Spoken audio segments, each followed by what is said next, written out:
From Big Studios in Compton, California, featuring radio personality Super Steve Flores, comedian extraordinaire, that dude Johnny C, and Mr. I'll Do Anything for a Buck, Mario 81. So throw your dubs in the air and let's get ready to pop up. Yo, what's up? It's that time again, Tuesday night. The West Coast Poplock Podcast, back at it. 10 minutes late, yeah, but we haven't been in here. It's like 10 minutes, 2 weeks and 10 minutes late. Yeah, man, we haven't been here in a minute. 2 weeks? We missed 2 weeks? 2 weeks, yeah. No, 3. No, because we did one show before when it wasn't supposed to be. It was like on a Monday. Right, or something like that. Yeah. See, I wanted to make sure we got all that we could get in before. But then we didn't. And then sabotage happened. Yeah, you know how it goes, bro. You know what I mean? Shit happens, man. He's a pitcher and he didn't warm up. Sure, out there throwing out an elbow. Yeah. Sports. But we're back. Good to have It's you back. Tuesday. It's 8:10. Waiting for everyone to get up in here. I don't even know what number it is. Oh, it's episode 119. 119, bro. And it's a special one for me. When I went to radio school at the Broadcast Academy Radio Broadcast and whatever the hell they are now, because it's KBH longer. 88. KBH 88. KBH 88 was it. I met this young man, Mario Ruiz, and we became the Dirty Birds there. We were doing this like funky little show, and it did broadcast, but only so far. It was just like To the parking lot. Yeah, Let's be real. To the parking lot. And the studio's right in the middle of the hallway. Yeah. So once you rolled up, the studio's right there in front of everybody. What we would do is we would crack open the CD players because they would have their own shit. We bring our own stuff. So this was my first introduction to real, like just radio, just in general, just radio. Making it. Yeah, just trying to create something, and so welcome Mario Ruiz. Welcome. Man. I appreciate it, man. I really appreciate it. But there's a lesson in that time that we were there at KBH 88 at the academy there. We had the vision to think bigger, right? Like it was just a little tiny little school, and it only broadcasted, like you guys were saying, just to the hallways and to the parking lot. But with our show, I don't know why we called it the Dirty Birds, but we did, whatever. But we had rappers come in to this little, this almost like a false radio station, right? Yep. They would come in, we'd bring turntables in, we had DJs scratching. I mean, it was a party, and it set us up, right? It set us up on the right path, and we had a good vision, and I think we turned out okay. No, definitely. I think one time we brought in, there was quite a few guys, and I actually have the tape. Yeah. And it was this beat that you brought. It was the record was going, and then one after the other was just going on there, just doing their thing, and it was really cool, man. I still have that. But it was a great time, man. We created characters, Diamond. Yeah, it was a great time, man. It was a great experience, and we learned a lot from there. And man, who thought of the name of this show here, West Coast Poplock Podcast? Me, because bro. that is a pretty dope name. Thank you. I was listening to the West Coast song, Californians had a party, and myself and us three had been coming in so long already, and we didn't even know what we were doing or what have you, and it sort of reminded me of you and I, because I remember at first when we were doing it, we were going in there, and was the chemistry there? It was starting to develop, but as soon as you think like, this is probably going to be our last show, boom. That shit just clicked. Wow, this is the best one. Dude. And then after that, you couldn't quit. Yeah. And then our chemistry was just there now. Yeah. And likewise with us. And when I came in, I'm just like, hey, we're the West Coast Poplock Podcast. Let's do it. And from that day forward, we did it. And part of it as well was because it was at the time when all the podcasters and everybody was leaving California. Mm-hmm. And this is where you came to make it. During COVID, when everybody was moving. And this is where you came to make it. And on the way out, you're talking trash on this state, on this city that gave you what you have. And I felt a little dissed in a sense, because it's my hometown. Yeah, of course. It ain't your hometown, but you came here to use it, and then you took off. And so, like, we are the defenders of the West Coast Poplock Podcast. Goddamn right. I love it, man. I love it. That's a Play great that name. explosion, Mario. Drop a bomb. Hell yeah. Drop a bomb on that one. Drop something. Yeah. You're talking about chemistry, though, and I think that we developed that chemistry, and it was kind of like right off the bat, not necessarily on the microphones, but just as friends at the school, yeah. we developed that chemistry, and it's not like very often that you're able to connect with somebody like that, you know, like right off the bat. Sure. And then I think another sign of good chemistry is the fact that we don't talk very often. Like, when was the last time we talked? It was like years, right? Yeah, yeah. But I think when I talk to you, when I see you again every single time, it's like we just pick up right where we left off, right? Yeah. And it's not that way with all of my friends. Sure. There's some friends, whenever I reconnect with them, it's like so awkward and it's so weird. But for some reason, like when I connect with Steve again, it's just real natural. It's organic. It's not anything, you know, I think it's weird or anything like You probably that. just don't owe him any money. Yeah, that's true. No, That's true. I think it's part of the thing was because we both were doing something that we loved, and that's what we had in common. Yeah. Was that radio? You know what I Yeah. mean? Oh, I love radio, man. Yeah. Like this stuff right here, like these microphones, these headphones, like these cameras, these lights, like all these wires, the boards, the buttons. Like, we all love this stuff, right? And that's why we do it. Yeah, yeah. And I think I'm just like, you know, fortunate to do this for a living. And yeah, I'm just blessed, man. I'm just glad that I picked this route because I always knew that I didn't want to do school. And if there's any parents out there listening, like, if your kid wants to be a doctor, a lawyer, whatever, go ahead, go to school. But school is not the only route to Sure. achieving successes and dreams Yeah. and careers. And I'm talking about dreams, plural, careers, plural, because I don't think you should just have like one thing that you do. Like I tell people, you know, like, I work in radio, I work in sports, I make music, and I'm the best dad I could be possible as well, all at the same time, and the best husband I could be possible at the same time. And you don't just have to do one thing. Like if it was just me, like just doing one thing, like only working at ESPN and that's all I do, I would be cool with that, I'd be happy, but I still got these other dreams and these other talents that I've been blessed with that I think I would have to use. You know, you don't get blessed with something and just not use it. You better use that talent. And then if you use it for good, well, that's even better. That's the ultimate payoff. No, definitely, man. Definitely. Yeah, talk about that. You know, when I met you, you were in a hip hop group. Yeah. What was the name of that group again? Oh, I was in a few. So Yeah. I was in the Outskirts bunch. The I was Outskirts, in the that's the Pompous one. Pack. I was in a few different Yeah, ones. yeah. I remember because I remember something about a piano song that you had told me about. Okay. But anyways, and then after school, you know, Evelyn ended up at KGGI, still there. We had a lot of talent come through that school and still doing their thing. Yeah. Dude, and I just did some stuff with her a couple of years ago with that station and her and Michelada Rumble, so she came through and then we reconnected there. Yeah. It's awesome. And then yourself, ESPN. Talk about ESPN, man. Oh, How it's was been a that? blessing. It's been a blessing there at ESPN. I mean, the reason I got into like radio and broadcasting is because my love for sports, and to be able to be working at ESPN for 20 years now. I just got like this little trophy that Disney gives out to their employees in their 20th year Hell yeah. at the company.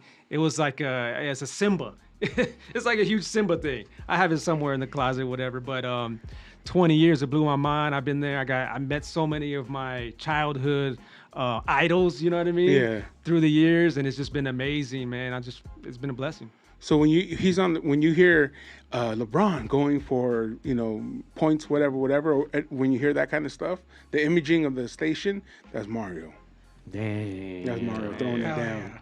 yeah. Image liner professional. Oh, yeah, bro. Hey, Look but at I feel right at home right here with all this lucha stuff, man. Because I grew up going to Tijuana with my parents because I had grandparents that lived there. I had aunts and uncles that still live there.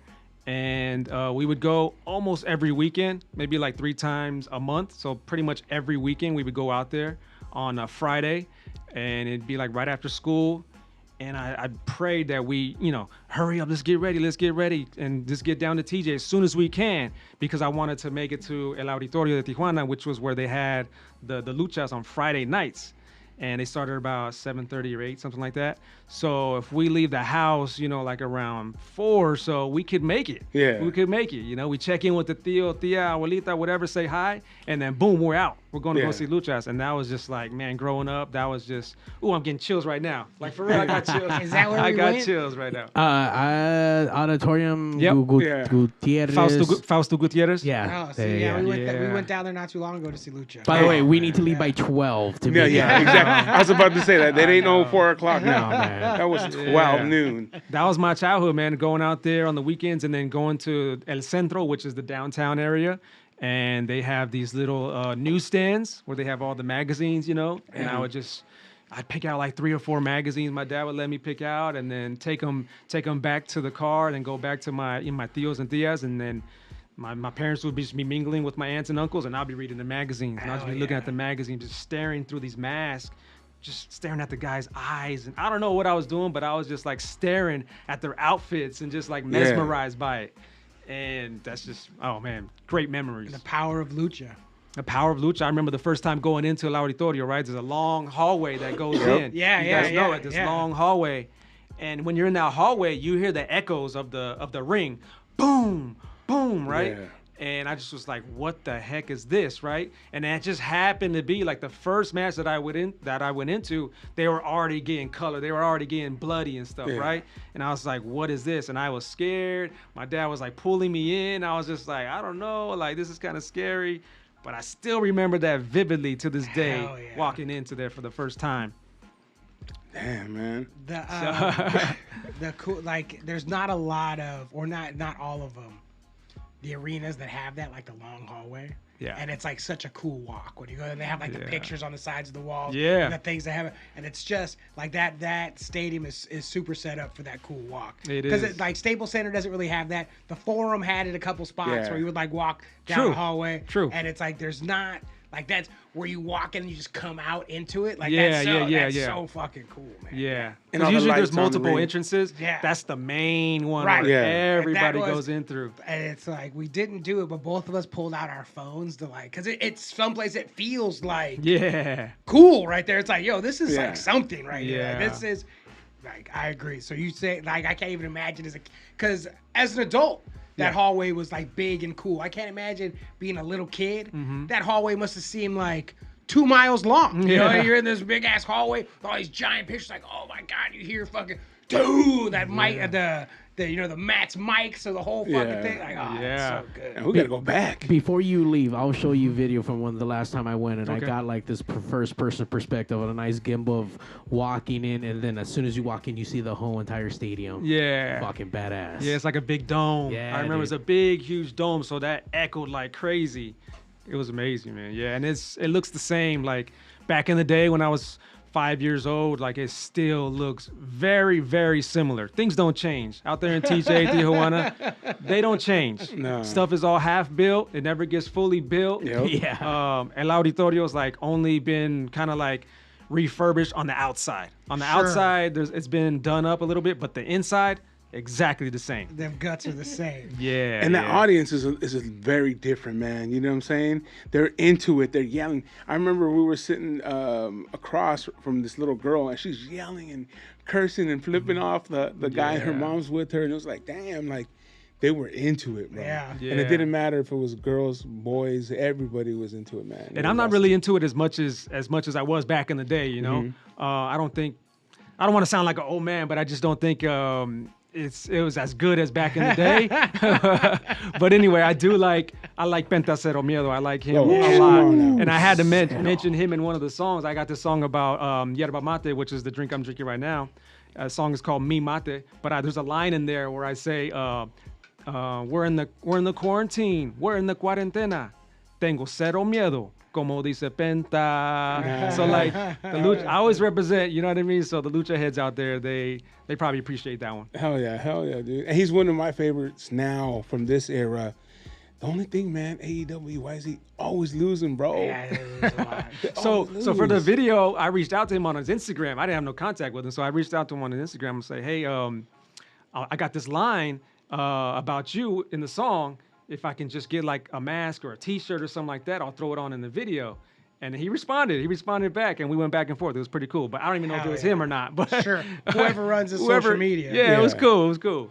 Mario will tell you if it was him. Yeah, it might have been Mario. He's seen his face. It might have been Mario saw him with no mask on. Yeah. I know, fucking ruin kayfabe. You're ruining the business. Yeah, I don't want to do that. I don't want to see him. I wasn't prepared for it. Oh, no. Because they have a store in Pasadena. Yeah. Where they sell like all kinds of lucha shit. Yep. And they have shows there too. What's the name of the store? Republic of Lucha. Yep. I've seen it on Instagram. So we went to go to their show, and you look up, and Penta was watching the show like before, but he didn't have his mask on, but he just had like a towel over. Okay. So you could, but I was like, that's too, like, get out of here. Like, I'd like either go put your mask on or get out of here. I don't want to, because I was staring up there like, I'm going to wait. I'm not going to watch the match. I'm going to watch him until I see his face. You know? Like, get out of here. I got one more lucha story. One more. Let's hear it. If I could. Me and my dad were El Auditorio were there and watching the match. I was probably like 7 or 8, probably around in there. And we're in one of the hallways where the main hallway where the wrestlers come out of, right? Yeah. It was a door. It was like a screen door back in the day. It was just a screen door. And my dad was posted up, leaning up against the wall there. And the door was open a little bit. And there was a big buff dude, right? And he had a ski mask on. He has a ski mask on and he's just watching. And then my dad is like right next to him. And then they started just chopping it up, talking, right? And then so I go over to my dad just to hear what they're talking about. And they're just talking about the fight that's going on. And it was Rey Mysterio Sr., the uncle, right? And he was fighting there.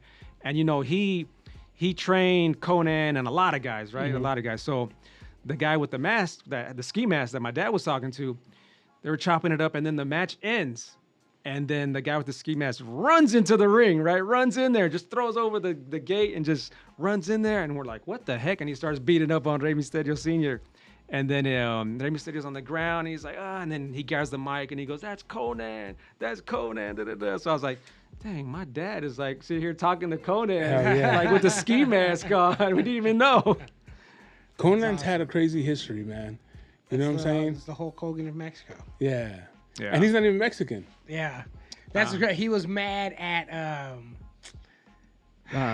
Takeshita. He was mad at this Japanese wrestler Takeshita because they were in El Paso, which is where fucking Eddie Guerrero's from, and he did the shimmy before he did a frog splash, and Conan was like, "Fuck that, he's Asian, like he shouldn't be doing that." And I'm like, okay, stick to you're your Puerto Rican. Like, you don't get to be mad. Like, you're a Puerto Rican dude who pretended he was Mexican. Like, for his whole, like, you don't get to be mad because an Asian dude was paying respect in Eddie Guerrero's hometown. You know, like, this is where he's from. Like, he wasn't doing, like, get the fuck out of there. True. Old guys just gotta say wild shit so that people will listen to them talk. You know, he said it was a joke. Yeah, of course he did. Afterwards, he did. I heard the thing. He did not say it joking, you know. And then after he's like, "Oh, I was just kidding." It's like, "Oh, really?" Because I heard the tone of your voice. Didn't sound like you were kidding. I didn't hear any yucks after. Hey, he came out that night that we went to Crash. Remember he came out? Oh yeah, he talked on the microphone. He's still out there, bro. Yeah, he's still doing it. Yeah. He was at one of the Lucha Republic shows. He was like, "I remember Mario's dad was talking to me over in that corner 20 years ago." Tell him that story. He probably remembers. Right. So ESPN, I remember the first time I mean, I know you've done music forever, but then when you started doing other music, you did Triple G's Mexican Style. Yeah. How was that, man? Well, twofold. Awesome song, and I appreciate Triple G giving that homage to the Mexican style of boxing. Yeah. But then now he's going against Mexicans. How do you feel like on that? Like when he went up against, like, you know, Canelo, what side were you on? Or were you always like, I'm Triple G? Almost Triple G. Like, in the sport of boxing, like, I like styles, and I like certain styles and certain fighters' personalities. I love my Mexican fighters too, but that doesn't mean I'm always gonna be rooting for them. You know what I mean? Just because they're Mexican. Just because they're Mexicans. You know, I root for who I like, who the styles that I like. But anyway, like when I was doing the Triple G song, the whole idea started whenever it was Triple G coming up. You know, he's just coming up. He got his first fight on HBO. And I remember after the fight, he was like, you know, this is my style. It's like Mexican style. This is my style. It's like Mexican style. And I said, man, like, I already like this guy. Sure. And now he's saying, oh, my style is like Mexican style. I said, boom, that's a song. That's a song. So I said, well, let me connect with like another Mexican rapper in the LA area, and let's get together and let's do this song called Mexican Style. It's about a Kazakhstan fighter named Triple G. And so I hit up my boy Omar Cruz, and he used to be on Interscope Records, and he's had songs all over the radio as well. And we got together, and he loved the idea, and he's like, yeah, let's do it. So then we put the song together. The song came out pretty good. I was pretty proud of the song. And I already had the connect on Triple G's people. I had his management team. I had his trainer. I had everybody, right? His publicist. And I was like sending them emails when the song got done. Like, hey, let's get together and let's maybe like collaborate on a release of this song. And I think it'll be good for Triple G. And Triple G is not even known, right? Like he's barely coming up. Mm-hmm.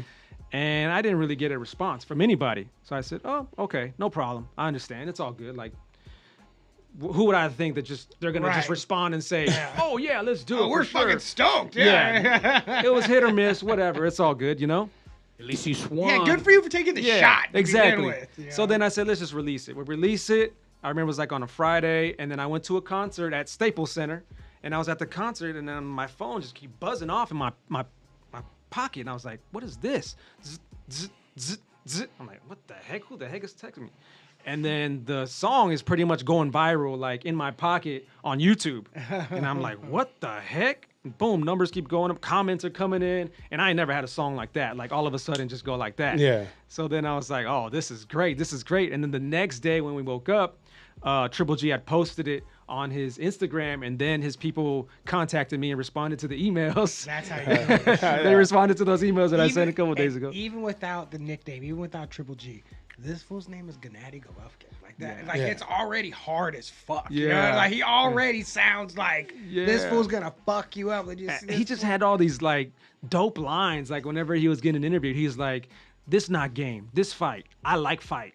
Like, damn, I'm scared. Hear in the UFC, it happens in the same thing. When you hear like these, that's all the dudes from Dagestan. But you hear any of these like Russian, Eastern European, who English is not their first language, and they don't have the subtlety in their language to be able to not talk shit. Mm-hmm. It's like I'm gonna smash that fool. Like they don't have it'll be a good fight. They don't have that. They have like I'm gonna smash him. Yeah. Like, stuff doesn't translate. Like it doesn't translate directly, and that happens in Spanish too. Like with some of my aunts and uncles when they try to speak English, like it doesn't translate properly. Well, it's but shit like that. Like I'm not playing. This is fight. I like to fight. Like he would compliment other fighters and say, "He's a good boy. He's a good boy."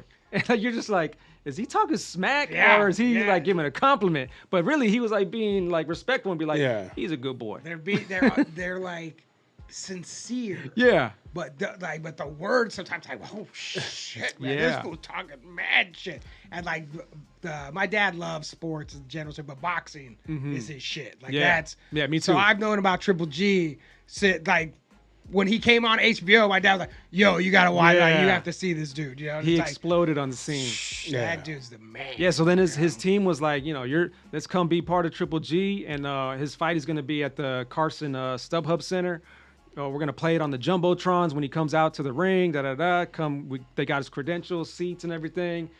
We partied with him after. We're having tacos with him after party. It was great. And then his next fight was at the Forum. We did another song for him at the Forum, played at the Forum. We're just like, whoa, this is crazy. That's dope. And that song we did was called Good Boy Killer, because you say good boy all the time. Yeah. So we named that song Good Boy Killer. He invited us up to Big Bear to see him train, and we shot a video there in Big Bear in the snow and the big trees and inside the gym, and it was a great video. And then his next fight was at Madison Square Garden. They flew us out to Madison Square Garden, and we did a third song, and that was the last song, a third song, and that one played at Madison Square Garden on the Jumbotron, and that was just crazy too. That was a great experience. Dude, so you've already performed in these like places that people wish they could perform, man. Yeah, I guess it counts. You know what I mean? It kind of counts. Yeah. It doesn't not count. You know, it doesn't not count for sure. Yeah. We were roaming around the halls, the back halls of Madison Square Garden. Just amazing place, historic place. Has a lot of character in it, It was awesome, man. Yeah, and to hear those walls echo your songs off of it, man. Yeah. You know what I'm saying? Yeah. Because there's people that wish that could, their songs can even be played on the radio. I'm sure you're not the only dude who wrote a song for Triple G. Yeah. We had a lot of folks from Kazakhstan. They hit us up and said, let's do a remix or let's do a song together. And still, like that song still gets Shazammed over in that part, like in Russia and England and China and Japan and Kazakhstan. It still gets Shazammed because I see the numbers that come in like monthly, and I'm like, so that means somebody is playing it publicly, either on the radio or like at a restaurant or somewhere. Yeah. Because it keeps getting Shazammed. Yeah. Like if you want to Shazam something, that means you're hearing it somewhere, right? And you don't have access, and you don't have access to find out what it is. Yes. You can't ask them. You're not at somebody's house where you can be like, "What is this?" Yeah, exactly. Like, yeah. So that's kind of cool. No, hell yeah, man. Yeah. Damn. And then now you have a couple new songs. Yeah. Your drink. I got a song called Mi Mate. Yeah. Yeah, I have time to release maybe 3 or 4 songs a year. That's my goal. Like 3 or 4 songs a year. Mi Mate was probably like about a year ago. Mm-hmm. And then I dropped a song just a couple weeks ago called Living It Up. Living It Up is a very personal song. On the second verse, I get very personal, talk about my son and my family and my battle every day. Just, sometimes you're not feeling so well.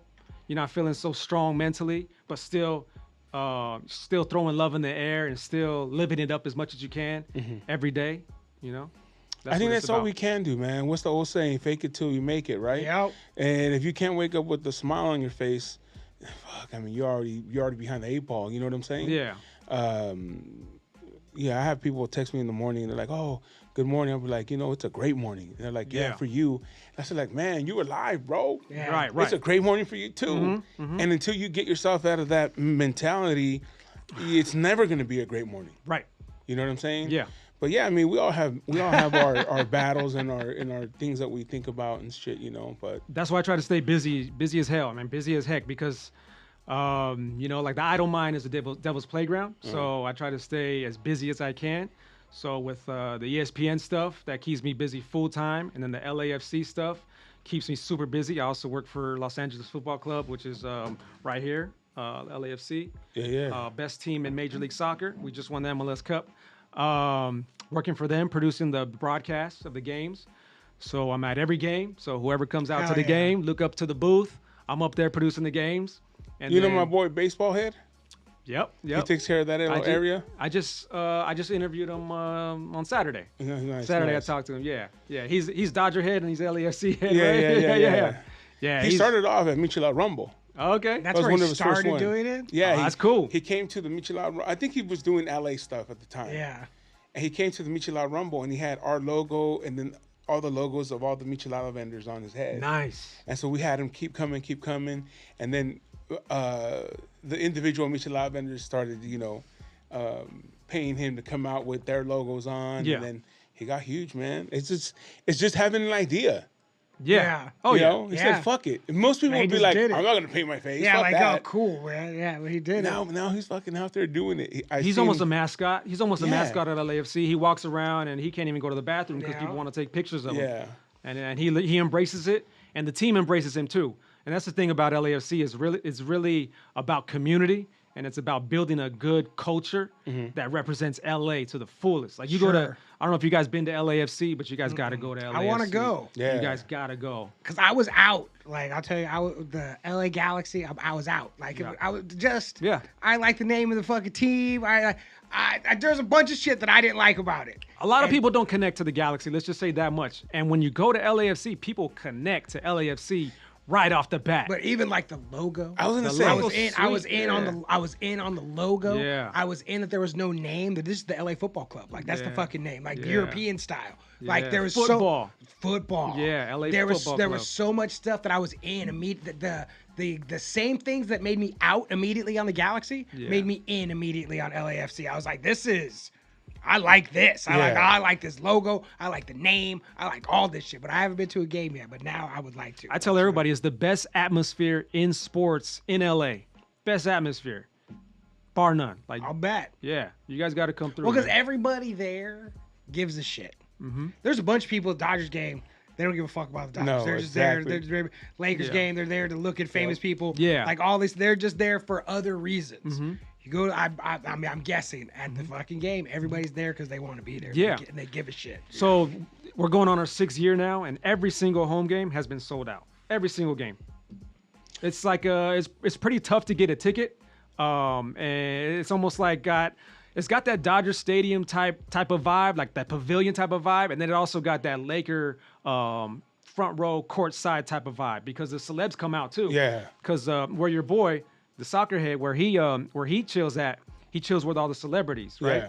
And there'll be Bieber there. There'll be just everybody, just all kinds of people there. Be Real, he sits in the supporters section. So in soccer, behind the goal is where the supporters section. The supporters are actually the 3252 who are connected with the team. They have a direct connection with the team. The team takes care of them, and they make sure that they hold the players accountable for playing well. And if you don't play well, the 3252 is going to let you know. And that's the way football culture is. The supporters, they're there to support you 100% till the death. But as soon as you stop representing for the team and start slipping, they're going to let you know. And you better respond in the right way and start playing well. But anyway, it's been all love with the 3252. It's been all love. And that section, it goes off. If you're in that section, you better be cheering, you better be jumping, or else you got to go to the other side. You got to get away. If you want to passively watch, you got to watch someplace else. And who the person that's leading the drum section in there, Be Real. Be Real has his drum set underneath the stands. There's a cage there that has all their drums, all the percussions, whatever they use, the fireworks, the all the smoke and everything is under there. So before the game, they get that stuff out of there and they go up to their seat. And you see B Real up there, and he's just banging them drums. Hell yeah. Bobo, B Real. It's awesome, man. I would say if there's percussion, they got to get Bobo up there. That's Bobo's up there as well. He plays the drums. So first it was B Real. B Real was there first, and he was like, this is amazing. I got to bring Bobo. And then he brought Bobo, and then now they're there every single game. And they did 2 songs already for the team already, which are really dope songs. Really dope songs, yeah. And I love, because I know Murs did a song for the Galaxy. He did, yeah. Lars's band, the Old Firm Casuals, did a song for the San Jose Earthquakes. Like they got, I love that there's like local bands are making songs for these fucking football clubs. Like it's super cool. It's that culture, you know what I'm saying? So and it just brings it together. I can hear it in his voice right here. You know what I'm saying? I can hear that already, the vibe that's there just by the way you speak about it. You know what I'm saying? It's awesome, dude. That's really awesome. Yeah. Baseball Head had hit us up and was like, hey, you should come through and whatnot as well. But we haven't had a chance to go through, but it's something. When's the season? When is the season? Yeah. So the season opener is this Saturday. Oh shit. Damn. So it's going to start against right the Galaxy. Season opener. Shit. But this one is at the Rose Bowl. So the Rose Bowl is the Galaxy's old home stadium. Back in the day, they used to play there before they built whatever that Carson Stadium is called now. I forget what it's called, but they change the name all the time. Yeah. But now they used to play at the Rose Bowl. That used to be their home. And this Saturday, we're going to go in there and turn it. We're going to black it out, and we're going to get the 3 points. Well, that's why I think they went there like, you know what, let's make as much money as we can because these guys are bringing them. Yeah, people are coming, so let's just we're gonna lose. We might as well make some money off their supporters because they're gonna. So it's their home game. It's the Galaxy home game, and matter of fact, I was talking to you about the supporters and how they got you to the death. But if you're not performing well, they also will let you know. So the Galaxy haven't been performing well, and their general manager is not really the favorite of the fans right now. So their supporters are boycotting. They're boycotting that game. So as of now, we don't really know how many Galaxy supporters are going to be at that game at the Rose Bowl at their own home game. So every team has a group of supporters. Yeah, some stronger than others. Mm-hmm. Yeah, some stronger than others. LAFC has the best supporter section. The 3252 is the best section.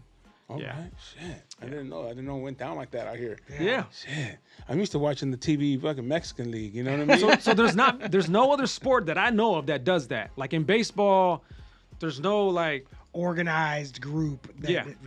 Well, they have Pantone. Whatever. They might have some groups. Yeah. But nothing that the team itself recognizes and supports. Sure. Exactly.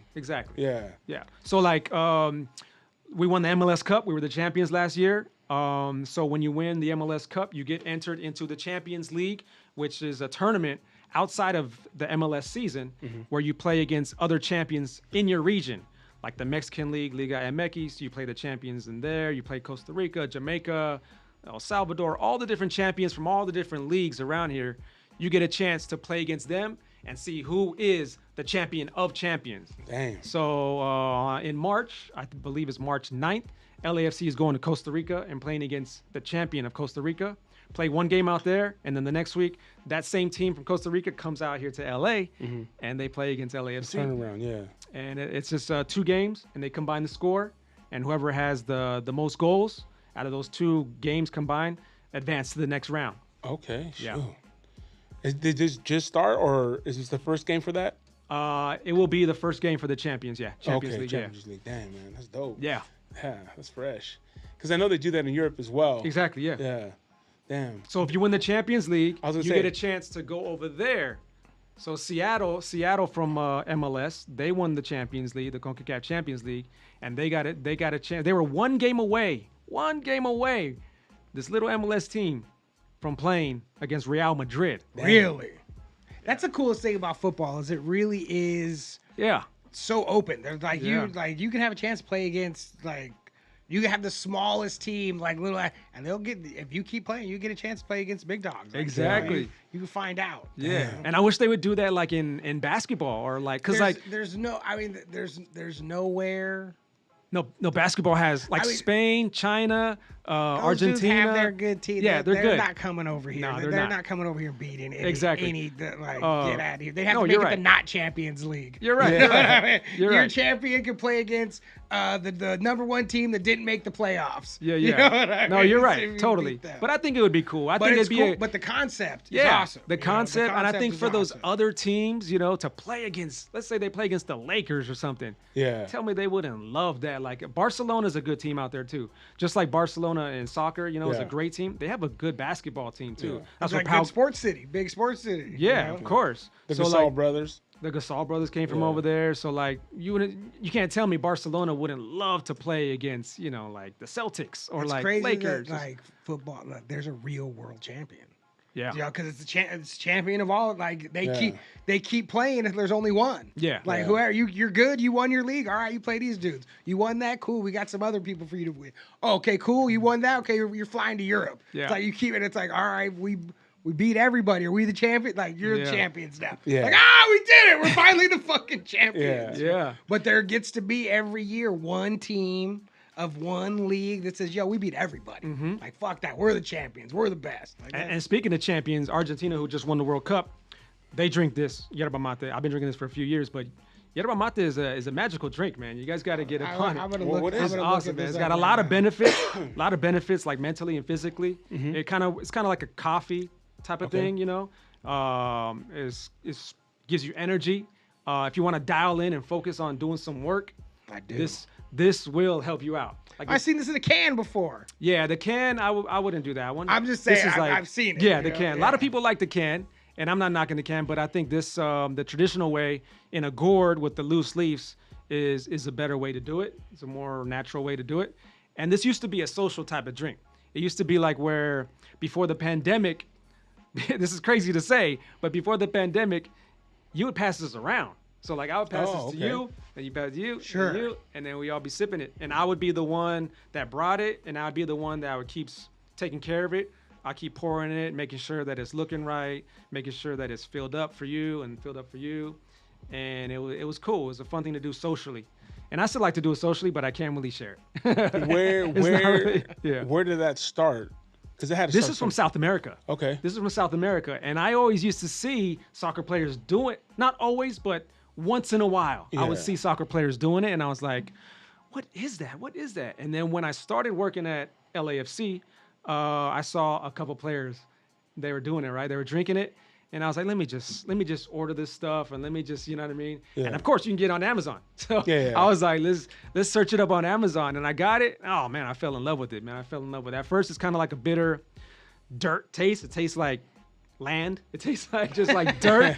But then, I mean, Sold. Yeah, right. oh, man. So, but then like after a few drinks, like it starts to taste chocolatey, and it also makes you feel a little bit happier. Like if you're in a bad mood, if you're like down, depressed, this helps out. I mean, it helps me. It's kind of magical to me, Yeah. but I would like everybody to try it for themselves. Is there mushrooms in it? No, Okay. but you can. You can add it to anything. That's the new thing. Mushrooms is the new thing. The That's what I'm hearing. microdose. Oh yeah, that's the new thing. Microverse. So on Amazon, I can order the cup, The gourd. the It's called a gourd. the gourd, the leaves, the The straw, the whole bombilla. nine. The bombilla. So Okay. what's in it? A metal straw, bombilla. Yeah. Yeah. What's in it Yerba. again? The leaves called yerba mate. Yerba Yerba okay. mate. Yerba mate. Yeah. So I can get the gourd, the yerba mate, and the Bombilla. bombilla. Don't touch my bombilla. Hell yeah. Shit. You guys got to hear my mate song, man. I had fun with that one. I yeah. just talked about the whole culture of mate. I talked about Obama drinking it. I talk about Messi, Ronaldo, the Pope. Everybody's been seen drinking it and loving it, partaking in it. Giselle Bundchen. We do have a song that you did. That Which we're gonna one? Which play. one we got? It's that one you sent me. I think it's your newest one. Living It Up. Yeah, that's my newest one right there. Living It Up. Okay, you said a little bit about it. That inside they have some lyrics that are really close to home. Oh yeah. Yeah, but give it a spin. Let me hear it. Yeah. Yeah. West Coast Poplock Podcast, baby.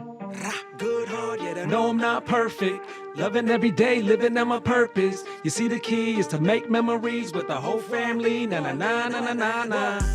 Stay living it up. Got faith in the Lord, never giving it up. Got problems of my own that I don't even share. Still, you see me outside throwing love in the air. Yup. Stay living it up. Got faith in the Lord, never giving it up. Got problems of my own that I don't even share. Still, you see me outside throwing love in the air. Yeah. Tapping into my excellence. God bless my family and friends. Been battling through the pain, but I still live it up, man. Tapping into my excellence. God bless my family and friends. Been battling through the pain, but I still live it up, man. Nah, I don't know about you, cause you be bringing negativity when you slide through. Got my own set of issues, I don't bring them to you. To keep it honest with you, I'm barely making it through. Hey, watch out, got dreams that I still chase. I live life simply at my own pace. Got plenty wins, took many L's, but I learn every time, then I excel. In the middle of the ring, gotta let them swing. In the fight of my life, hit a ding ding. I took a deep breath and gave it all to God, cause when I got him on my side, I'm beating any squad. Good heart, yet I know I'm not perfect. Loving every day, living at my purpose. You see, the key is to make memories with the whole family. Na na na na na na na. Stay living it up. Got faith in the Lord, never giving it up. Got problems of my own that I don't even share. Still, you see me outside throwing love in the air. Yup. Stay living it up. Got faith in the Lord, never giving it up. Got problems of my own that I don't even share. Still, you see me outside throwing love in the air. Yeah. Tapping into my excellence. God bless my family and friends. Been battling through the pain, but I still live it up, man. Tapping into my excellence. God bless my family and friends. Been battling through the pain, but I still live it up, man. Hey, where the hope at?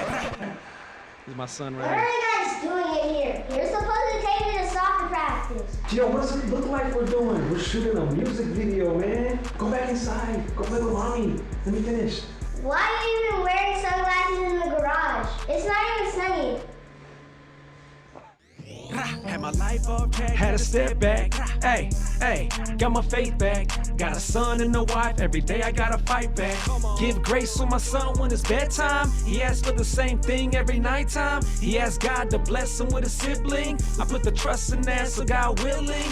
Man, been so many times, had a baby on the way that we lost some way. My little man wants a sister to hold and play. That's my miracle boy, I thank God every day. Hey, so we live it up, gotta live it up. Never thought one time about giving up. Don't wanna hear about it, gotta stay strong. Cause this life right here so precious. God bless us, I stay the freshest. The one staying prayed up, yep, that's us. Take a break now, put the work down. Spend time with your kids, live it up now. Every day I wake up is a miracle blessing. Another day to live it up, another life lesson. Down on my knees, pray for peace, that's what I need. Let me feel the breeze and the trees come and find me. All I wanna do is find peace in my brain, cause sometimes I go insane. Holy Spirit, come inside me. Down on my knees, pray for peace, that's what I need. Let me feel the breeze and the trees come and find me. All I wanna do is find peace in my brain, cause sometimes I go insane. Holy Spirit, come inside me. Oh yeah. Yeah. So that's everywhere. That's on all the stream platforms. It's on YouTube. You can go check that out. Add that to your gym playlist. Yeah. Go work out to it. For your inspiration in the morning. Yeah, exactly. Who were your favorite MCs growing up? Oh man, MCs growing up. I used to like Mos Def a lot.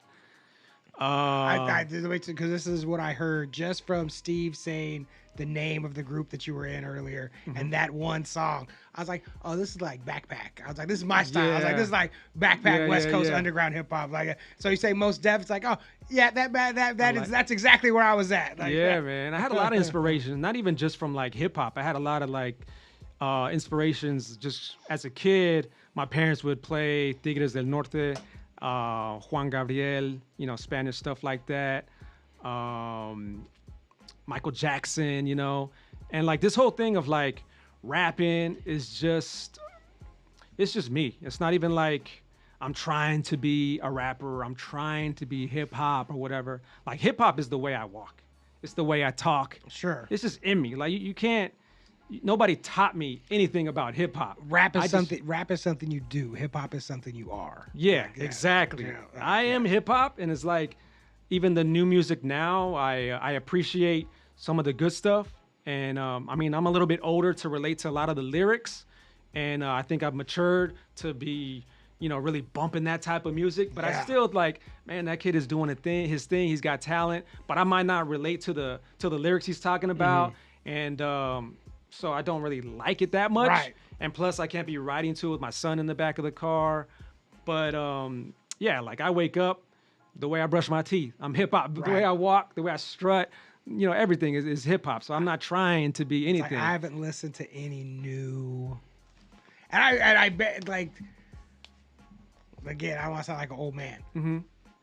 Hip hop barely exists anymore. Yeah. But that's because hip hop became everything. Mm-hmm. Because hip hop was its own little fucking genre of its own little niche thing, and then it got sucked into the mainstream. And sucked is a negative word. Mm-hmm. It exploded into. It got absorbed into to where it took over. It's just the mainstream. It's just hip hop is everything. You know. It's on car commercials. Right. So it's like I may not same thing. I may not identify with any of these dudes talking about. But I'm fucking hip hop. Like there's nothing. Yeah. Like get out of here. Well, I think it comes down to when we were listening to it for the guys that we listened to, they were talking about our time and what we were going through and we were doing. Now these younger cats are talking about what they're into and stuff. So it's like, we can't relate to it because I'm not out there doing those things. Right. It's not for us. Yeah. It's like the music when I was 17 was not for 50-year-old dudes, you know what I mean? And now it's not that made that way now. And you can appreciate it, especially being a hip hop head. You can appreciate the beats, and you can appreciate the music itself. Like, I was so out of it. That's true. That's true, Katie. It says my brother taught me all about hip hop, but I couldn't be happier. Yeah, that's awesome. Me. See, you're a good brother. That's my sister. Yeah, you're a good brother. We were talking about that.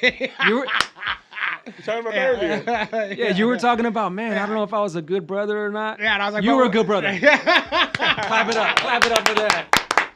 See how God works? You see how God works like that? I love that. And like the lane was so small. Like, because hip hop was still like this little thing that it was like it all fit into this little bowl, and now it's everywhere. It's everything, and it's completely different.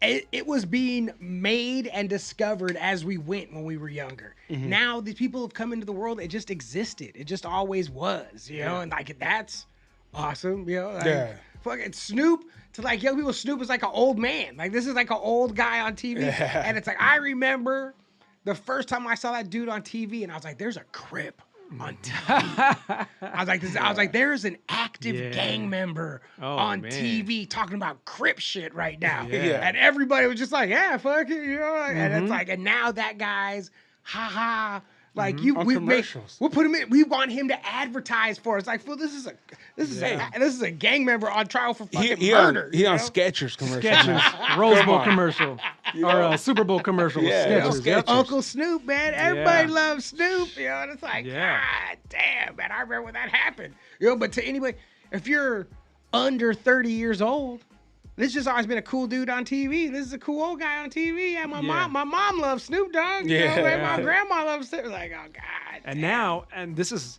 crazy because like hip hop and reggaeton. I listen to a lot of reggaeton as well. Those are two like urban genres where like the guys that we grew up listening to are now turning 40 and 50, right? This is the only like genre where like guys, singers, artists are barely hitting their 50s, like rock and jazz and all. Oh, yeah. We got guys that have been, you know, they're dead already, you know, passed away, some in 90s, 80 years old, 70 years old. But hip hop, the urban culture, hip hop, reggaeton, we got guys that are barely hitting 40, barely hitting. So they can't talk about what they used to talk about, right? Yeah. So what I love is like these guys are maturing with me, or I'm maturing with them. So like the stuff that I'm talking about is a little bit more family oriented, a little bit more about faith and just spreading love and trying to do good. That's what I'm talking about now, you know. And I think a lot of artists are gonna start to do that too, you know, if they haven't already. Yeah. I mean, Kanye is taking it all the way there, you know. He's a super genius, but he's taking it all the way there, and he's turning off a lot of people, you know. But he's also gaining a lot of fans as well too. Yeah. I love what he's doing because I like that type of music and I like his message. The stuff that he does like away from music is kind of like out there and it's just too crazy sometimes, but I support his music. But I love that. And that's been going on since there was music. Yeah. We just didn't have the access to these lunatics. I guarantee you, whoever was making music in the 40s, behind closed doors, this fool's a lunatic. Yeah. Off doing lunatic, saying wild shit and doing fucking wild shit. Yeah. But fans and whoever, they didn't have the access to these people. Yeah. And there's people around protecting them. Through all this time, especially the 60s, 70s, 80s, you had people surrounding these people that protected them. Yeah. So you didn't find out about any of the wild shit that they're doing, the crazy shit they're saying. Can you imagine if Twitter and Instagram was around when Michael Jordan was playing basketball? Get the fuck out of here. Like, this Oh is my not, God. Or even when Elvis and all them were like dating like young ass girls. I mean, these fools. Steven Tyler's going to. They're putting him on trial now for this fool. He was at 30. I think he had a 16-year-old chick, and because he wanted to travel with her, her parents signed over for him to be the guardian, so that he didn't have to deal with the cops or whatever as he moved from state to state and country to country. You know, so he could fucking bang his 16-year-old girlfriend. And that shit was so in the open. He put it in his fucking autobiography. He wrote about it like it was awesome. Man. Like this shit was going like, people been doing wild shit a long time. Yeah. It's just as a human species, we're not meant to be observed. Yeah. And and have that information pounded into our brain and be able to put out information 24 hours a day. It's not. So even like guys like Justin Bieber, who's actually put out like a Christian album, like during the holidays, I think it was, or before the holidays, he put out a little Christian album, which is pretty good. But like a lot of people, it turns off a lot of people when you start talking about faith and all that type of stuff. Some people be like, oh, he's weird now. Oh, he's weird now. Yeah. He's one of those. Oh, now he's such a little angel now. Like, it's like, nah, man, like I need faith more than ever. Yeah. I need more faith than ever. So like, when I started doing like my last 3 songs have been like kind of like faith driven, and that's like the message and stuff. And you start to notice that people don't hit the like button. People don't relate. They don't want to like attach themselves to you anymore.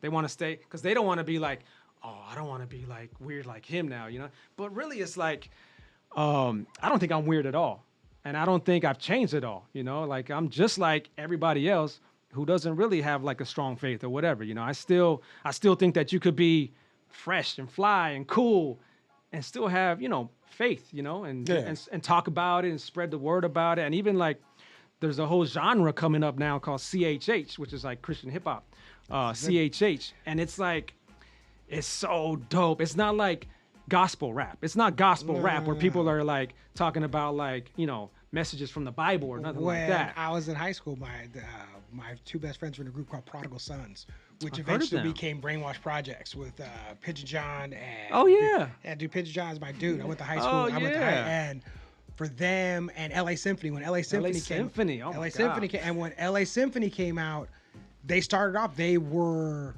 a Christian hip hop group. Yeah. And trying to the difference between being a Christian hip hop group and a hip hop group full of Christians is like a vast valley, you know, because like the Christian hip hop community did not want them making music. Yeah, as soon as you do like something that's like kind of borderline, they're like, oh, you can't be doing that. Or if you did, if Jesus isn't in the name of every song, you know, they're like, yo, you guys aren't Christians no more. And it's like, no, we are. There's just other stuff to talk about. Like, so now there's this genre called CHH where it's like dudes are like right in the middle.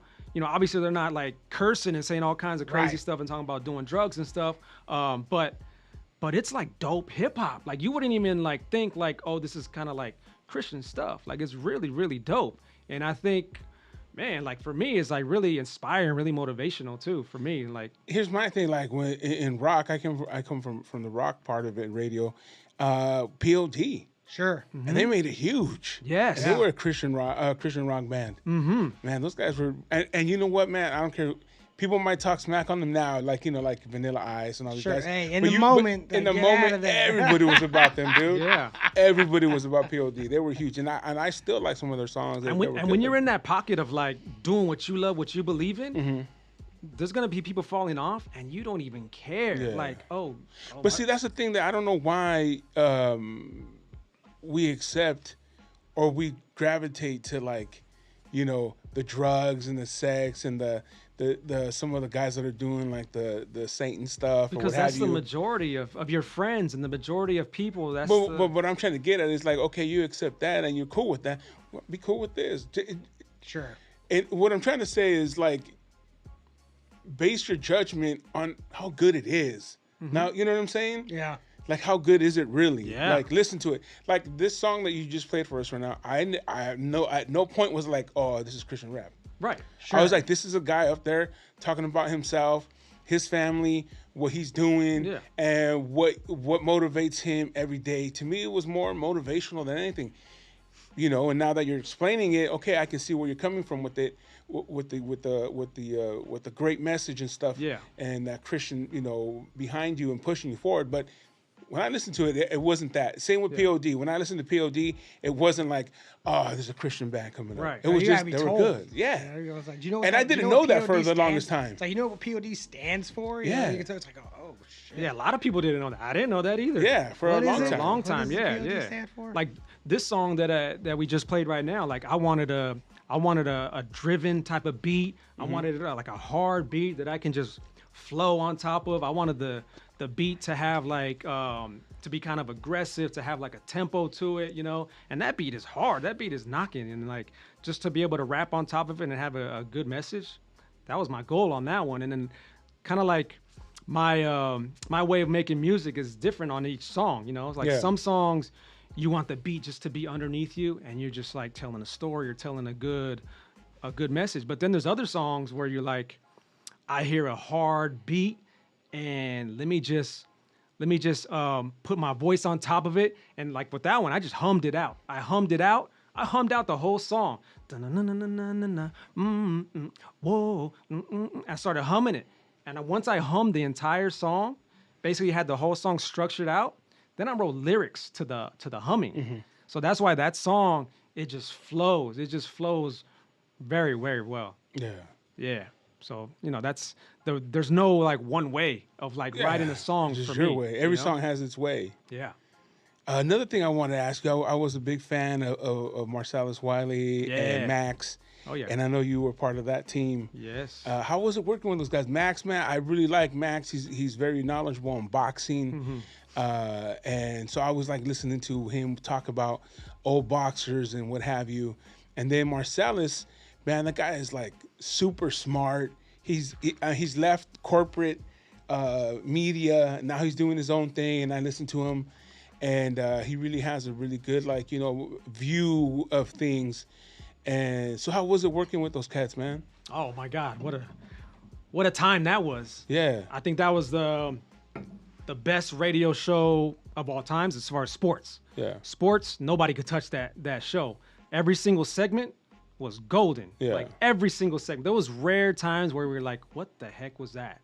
And the rare times that was happening, Marcellus, he put everybody in check. He put everybody in check and held everybody accountable. Like, what is going on? Everybody come in here to the studio. We all went into the room where the mics were. And he's like, what is going on? Let's fix this, you know? Everybody got to hold it down. Everybody's got to play their part, know their role, and do it right. And one of the things that Marcellus would always say to all of us was, because like some days, oh, we got to do a good show on this one. This is, you know, Lakers just won or whatever. Some shows are bigger than others, right? Yeah. Marcellus wasn't like that. He's like, every single day that we come and do our show, it's the Super Bowl. So whenever the Super Bowl comes, it's just a normal show. Yeah. And I love that. Like Yeah. I try to implement that into everything I do. You know, like when there's a big day at work for me or whatever, like I'm already ready because They're all big days. Yeah, because every single day I was focused. Every single day I put it in. 100% I was focused. And You had your drink. yeah, that too. That's That too, why. yeah. Had you focused. So yeah, like working with them, super smart guys. Yeah. And Marcellus coming from right here, from Compton, Yep. making it all the way to the Ivy League and to Columbia University, and then making it to the NFL. I mean, man, what a story there. And then to do what he's doing with media and taking it behind the microphone and flexing on everybody, showing how smart he is, how funny he is, how cool he is, how fun he is. Like, he's the man, Marcellus. And then Max, super genius. He'll let you know himself. He's a super genius. Just ask him. Yeah, he'll tell y'all. You ain't got to ask him. He'll just tell you. And then his boxing knowledge. I love boxing. You know what I mean? Yeah. Like, when he came in to ESPN LA, his first day, he was in this area called the bullpen, where we all just kind of like kick back, kick our feet up, and there's a bunch of computers all around the walls, and all the producers kind of like sit and type and like get stories and build their shows or whatever. And then there's a table like in the middle where the hosts are kind of just like kicking around ideas to their producers. He was sitting there, and I walked in and I was like, oh damn, Max Kellerman's here. I didn't know he was going to be a part of ESPN LA. Mm-hmm. And then our boss was with him, and our boss was like, yeah, he's going to be with us. He's going to be doing a show. We're looking for his partner, and then he's going to be doing a show. He's going to be living out here and everything. Oh, man, great. And then we started chopping it up about boxing, and we hit it off from there. And then later on, like about a year later, Marcellus came over. We put Marcellus together with Max, myself, and the other producer, Dave Singer. And that show, oh, my gosh, it was so fun every single day. Every single day was a great show, honestly. Like, I listened to it religiously, man. I loved listening to it. I thought it was entertaining. I thought it was knowledgeable. Again, I always love when Max talk boxing. Yeah. And I like when Marcellus flexed his knowledge. You know what I mean? He didn't come off like he didn't need to be hood. He didn't need to be this. Mm-hmm. He was himself, and he let you know, hey, I went to a good school. Mm-hmm. You know what I'm saying? And that's what I appreciated, I think, from him more than anything, is that he didn't have to try to be like, well, I'm back in L.A., all right, let me be true to the hood and the street. Now he was just like, I'm me. Yeah. I worked my ass off for this, so I'm going to use it, and I'm going to fucking bring it here. Yeah. And I always thought it was dope, man. It was dope. And I would always tell my boys, like, oh, that's my homie right there. He produces this shit, because it was really something that I really liked. Like you said, not only, you know, my opinion as well, I thought it was the best sports talk show. It was a really good show. Yeah. Like, there's no getting around it. And I'm really good friends with Money and Petros and stuff. Mm-hmm. You know, they came from the K-Rock world. Mm-hmm. But I will say, man, when you know, Max and Marcellus were out there, they were the kings of L.A. Yeah, I used to get so many texts in segments. I just be getting texts from people like, oh, that was hilarious and this and that. Like, that was just so much fun. And they let me, props to our boss and to Max and Marcellus, who let me do a lot of like parody like type songs, like jingles. Yeah. I would always use my hip hop, my songs, my raps to like incorporate that at ESPN. ESPN was always cool with me, like remixing songs, doing songs about flavor. Doing songs about Kobe, doing songs about maybe even like knocking the Lakers sometimes, you know, like when Lakers were tanking because they wanted to get a draft pick because they were just doing terrible. So they were talking about Lakers should just tank so they can get, I forget who the draft pick was coming up, but I did a song about tanking, you know, like, I do blame Max for that though, because as soon as he came to LA and he was a fan, they stopped winning. It was like, what the fuck you are? Because I think he had mentioned it once. I think he said, hey, you know what? maybe I jinxed him. He's a curse. He was a curse. Yeah. And as soon as he left, man, boom, another championship. There it is. It's like, damn. He did it for the Lakers. Yeah, he had to leave for the Lakers. Yeah, Thank you, Max. We had a blast with that. Like doing the songs was amazing, and mixing my talent every day with the sports and the rap. I couldn't ask for anything more. And the hosts that Max and Marcellus. Marcellus comes from a really good family. Mm-hmm. He has a sister, that really has his back 100%, and he has her back 100%.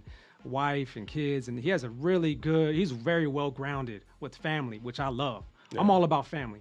Yeah. I'm all about making the most memories with the ones I love most. Yeah. That's my motto. Every day I try to make the most memories with the ones I love most. That's my motto. Yeah, man. We making memories right here on the West Coast Poplock Podcast. This is a memory right here. I'm going to tell you something, man. This has been a great show. Yeah. And for people out there, like, this is just another example of someone that has lived and is continuing to live their dream because they weren't afraid. They weren't afraid to send out those emails to Triple G. They weren't afraid to make the song and let it be what it be. No matter who was going to criticize it or say it wasn't good, he didn't care because he wanted to do something for himself. And you have to start with oneself. You have to love yourself. You have to create for yourself. You have to accept what you do for yourself and then give it out to the people out there. Oh, yeah. And there will be people that love what you do as the people loved what you did. Thank you, man. You know what I'm saying? Yeah. I mean, I try to use my talents. Like, for real, like, use your talent, your God-given talent, and when you use it for good, that's the ultimate right there. And one more thing, man. Happy birthday, Johnny C. Happy birthday to you. See what you did, Katie? Happy birthday Are you happy to you. Happy birthday, dear Johnny. Happy birthday to you. Yeah. And that's how we do it on the West Coast Poplock Podcast every Tuesday night, 8 p.m. Pacific Standard Time, live on Facebook, live on YouTube, live on Twitch. Come on, man. WestCoastPoplockPodcast.com. Mario, thank you. Thank you for having me. So much. Had a blast. Yeah. Later.